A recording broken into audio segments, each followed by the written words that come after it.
Welcome, friends. Keith Savage here with another episode of No Man's Sky. Now let's just pop over here to our little orbiting space base. Now I want you all to know that this is my first orbiting base in No Man's Sky, so it's not very big and it's not very elaborate yet. But it does incorporate some nice features, one of which you can see right about now. I put a save beacon on board this station, so I could target it separately from the base that's on the surface, because it didn't go with the two base computers like is recommended in the Beeblebum video. Beeblebum is my No Man's Sky mentor on YouTube. Without him sharing his tips, I wouldn't have been able to even begin to build this orbiting base. So big shout out to Beeblebum. Thank you very much, sir, and please go watch his videos. Thank you.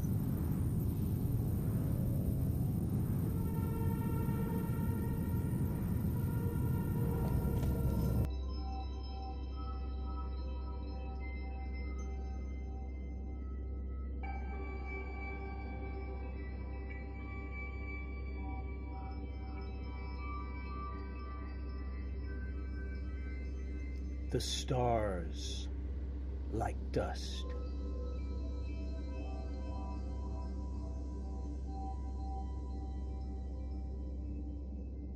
As above,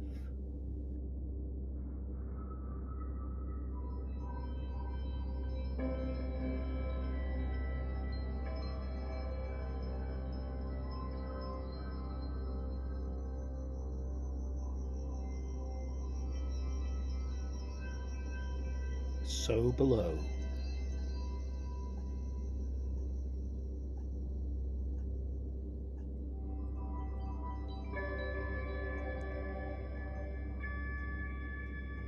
Now that is the weird moon Jinos Euphorbia, and we'll get a chance to look at it close up later.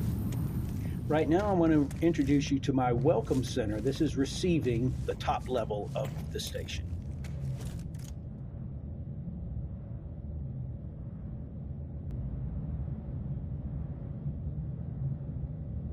And that teleporter will lead us to the bottom level, and we'll take it in a minute.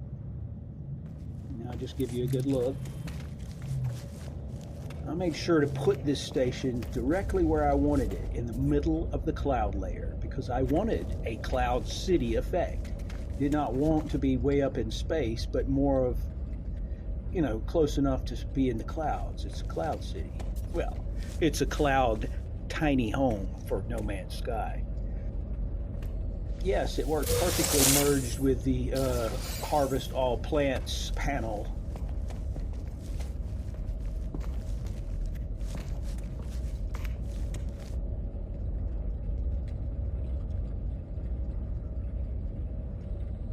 All right, let's take a look at the rest of the bottom layer.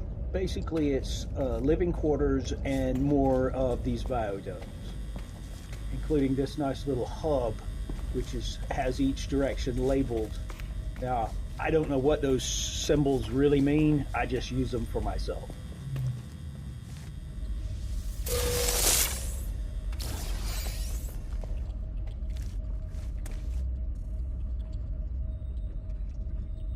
You'll be able to tell that I had to work on getting it directly into the clouds.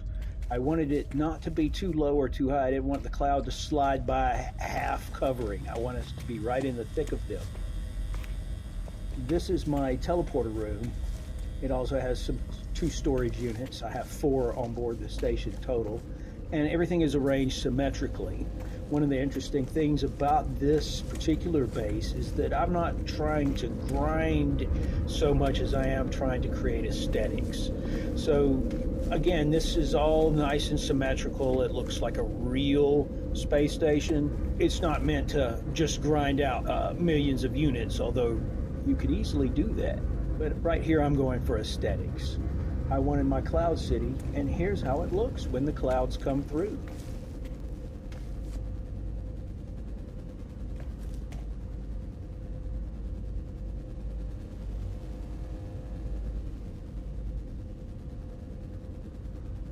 Now the cloud itself doesn't actually get into the station, but it does cloud up outside. And I also built this nice little observation tube at the very bottom of the station so you could look straight down. Without falling down, that is.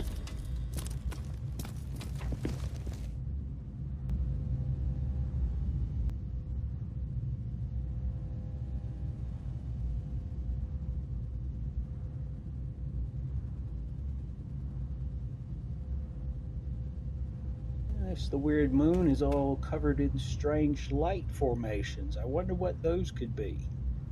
Let me tell you, I was astounded when I first looked at Jinos euphobia.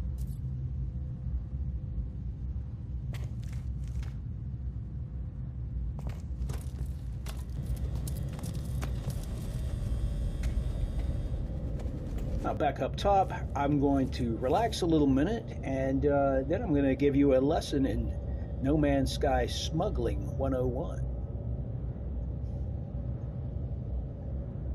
Let's go out here to the unused landing pad. Yes, I also set up the proximity doors, and I love those.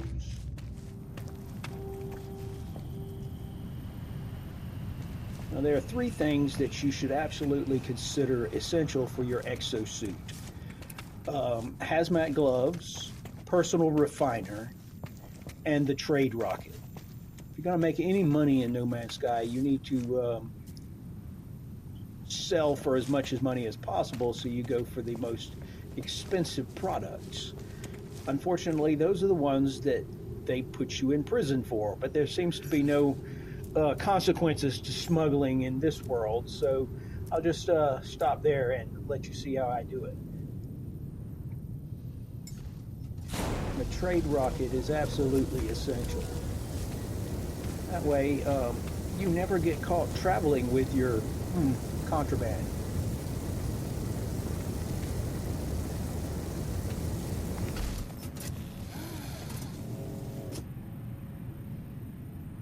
I'm still not exactly sure why Nip is illegal.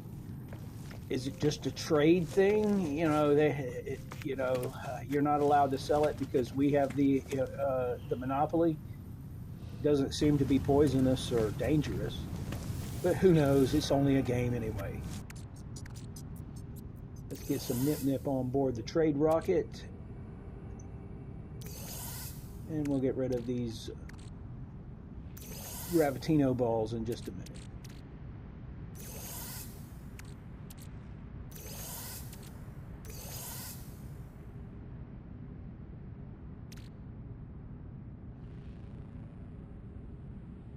And you can see I made a quick 2 million just off 2 biodomes, and I didn't even fill them all up with Nip.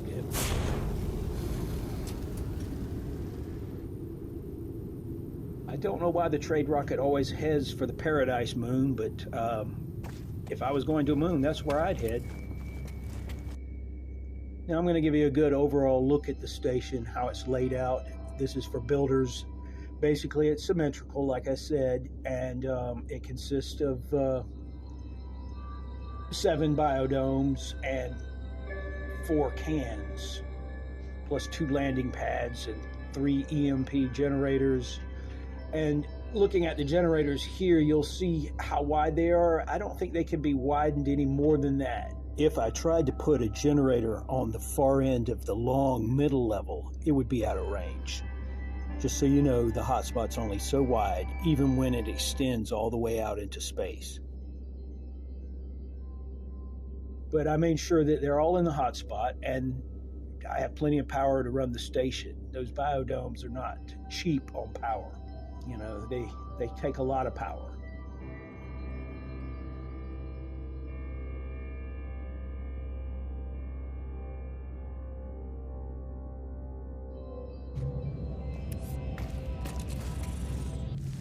All right, let me go out here and let you get a good look at my Hornet Queen. This is my first Sentinel ship as well, and I am just loving the look of this ship.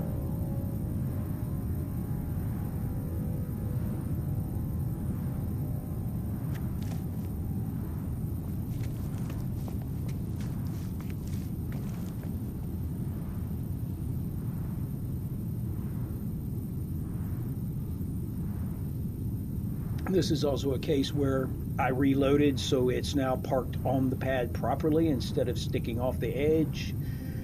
If it was, you would see its guns would be right up against the airlock there, and it looks really stupid. But thankfully I got a clip of video where you don't have to see that, but it will happen. And now you get to see a cloud impact head on.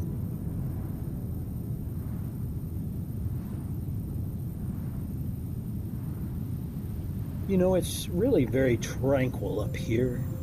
There's no sentinels. There's no stupid felines trying to bite you. Thankfully not here. In fact, the only native inhabitant of Jinos euphobia is quite pleasant.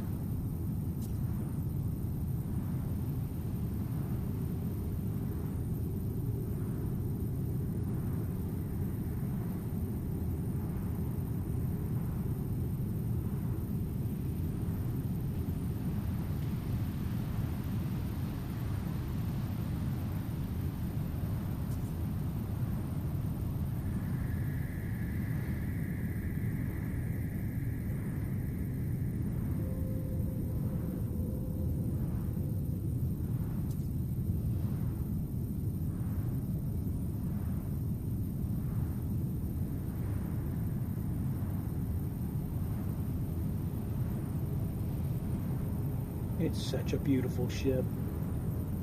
Everything about it is so great. Okay, people. Now, let me show you how to really make planetfall properly. And kids, don't try this at home. Well, you can try it at home, but make sure your jet suit has got a lot of power.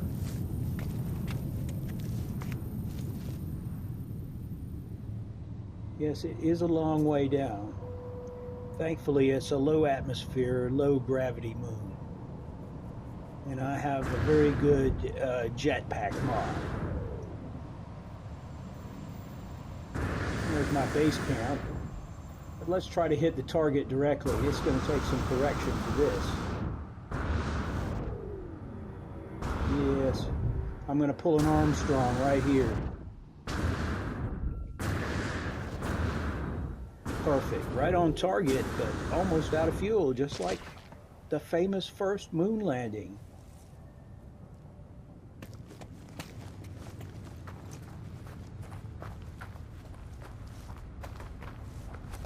Behold the majesty of Jinos euphobia.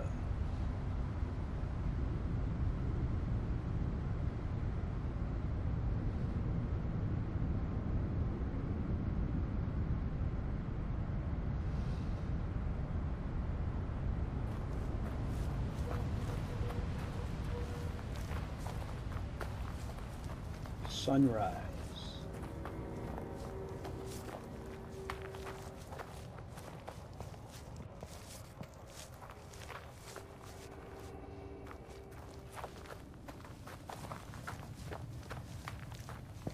I love how I managed to sink the pad into the ground so the ground kind of overtakes it and makes it really look like it's been there a while.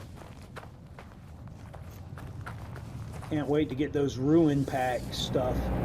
I've been trying to make my own little ruins from the stone and concrete tab, but they don't look the same. They don't really look like ruins.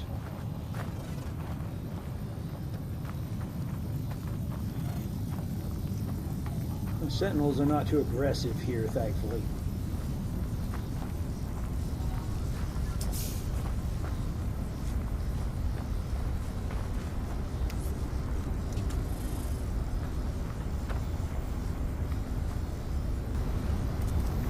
This is just my little base camp unit, place to stay when you're down here. It's not much to it. It's just one round room. It's a place to keep my generators and base computer.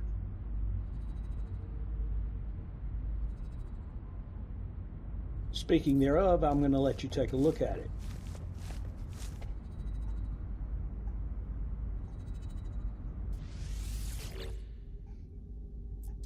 Nice picture anyway.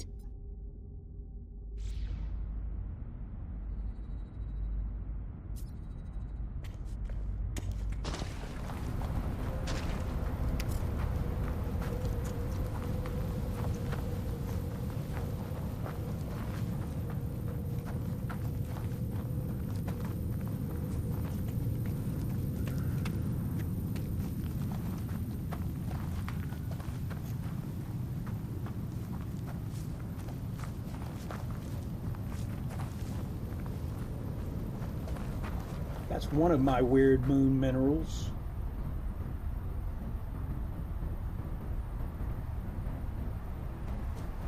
Aptly named.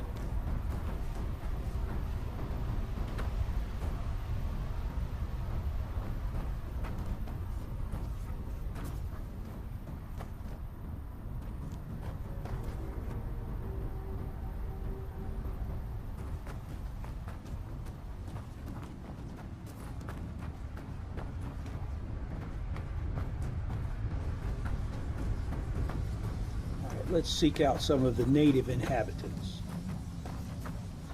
You may have seen them from a distance already, but now let's get a close-up look.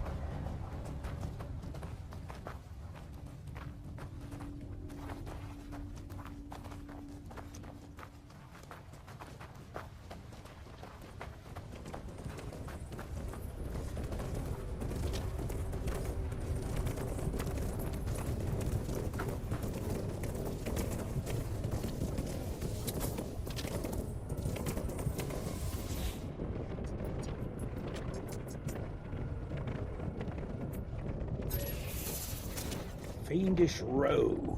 Doesn't sound very appealing, does it?